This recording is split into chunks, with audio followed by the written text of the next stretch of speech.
Finally, a poll of Trump voters to find out what they've learned and maybe if they've changed. Right? Salient quotes. We are fine with it. The Democrats can't keep up. Exciting. They're like the Avengers.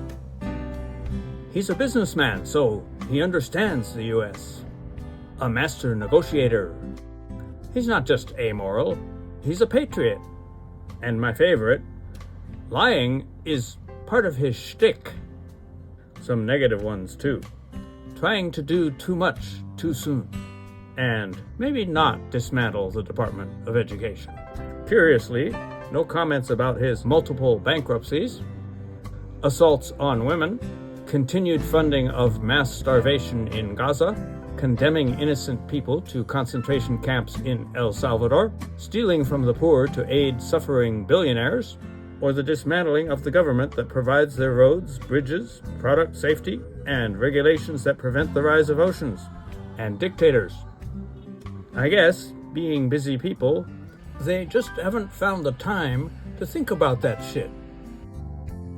I will be the greatest president that God ever created. Banned from the Naval Academy Library by order of Fox News' Pete Hegseth. Maya Angelou. Retained. The Bell Curve and Mein Kampf. Emperor Don pardoned healthcare denial executive Paul Walzak, convicted of stealing $11 million from doctors and nurses' paychecks. The White Palace explains that the court had suppressed important evidence showing that Walzak's mother is a Republican donor. They also pointed out that depriving him of his yacht would constitute a flagrant denial of his traditions, ergo, reverse DEI. Speaking of medical matters, Cuba's 24,000 doctors posted around the world are a menace to society, say State Department rappers. They study medicine for free in Cuba, which is a violation of healthcare industry protocols, and are forced to kick back from their salaries to the state, which is a violation of medical wealth rights.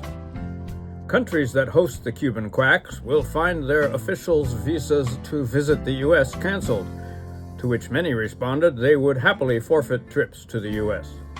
The Department of Justice is contemplating a lawsuit against the officials for unauthorized happiness. And speaking of other medical matters, the Trump Congress proposes to lift the burden of health care from 8.5 million Medicaid recipients and give the funds to the filthy rich. This is great news for the FRs, as the price of Chinese yacht parts has skyrocketed. The conflict of interest for President Smash and Grab is best understood in light of the fact that he is both a fascist and a crypto-Nazi, which is to say, using crypto to encrypt his burglary of the White House via Dubai. His Dubaious dealings include a $2 billion deal backed by the widely respected democratic government of the United Arab Emirates and sealed by his son Eric and the son of his Middle East bully emissary Steve Witkoff. Nepo babies, influence trading, money laundering, and pardon seeking to the side, nothing to see here. In any case, the American peephole sees only the worst people in the world being deported. They wish. And affordable eggs. And industry coming back. President Ask Me If I Give a Shit has yanked funding for children's mental health services, citing several made-up reasons that should cause average citizens to blanch, if not vomit. But apparently we just have too much on what's left of our minds to blanch.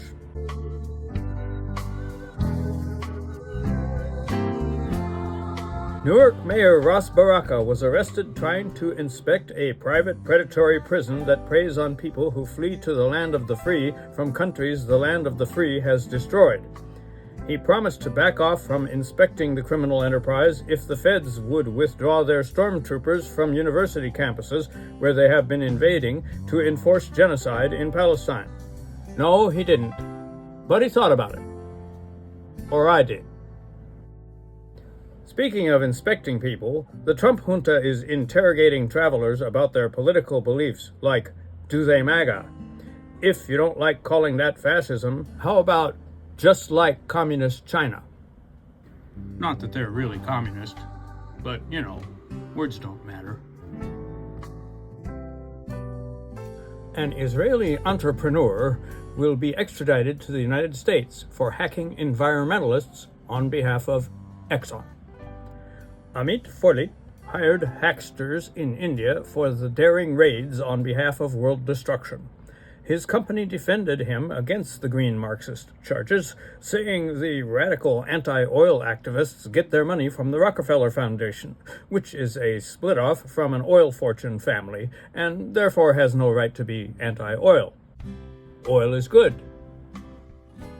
In $400 million plane news, 89 million non-voters elected President Crypto, who has memes, planes, and Nazis in his crypto folio. The pseudo-prez, as a business crook, is both regulator and regulated, or more properly, deregulator and deregulated. More important, he is the American people, and a shining example of how rich and corrupt any American can become if they try hard enough to get their starter millions from pop.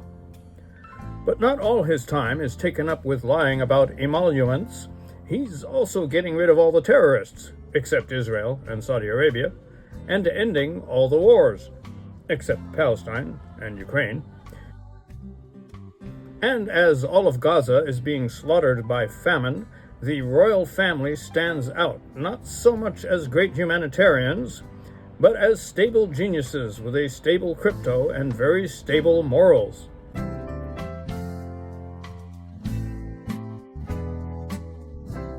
And an inspiration to how great America is, again, with its post-ethics that all Americans can aspire to, and lie to themselves and each other about.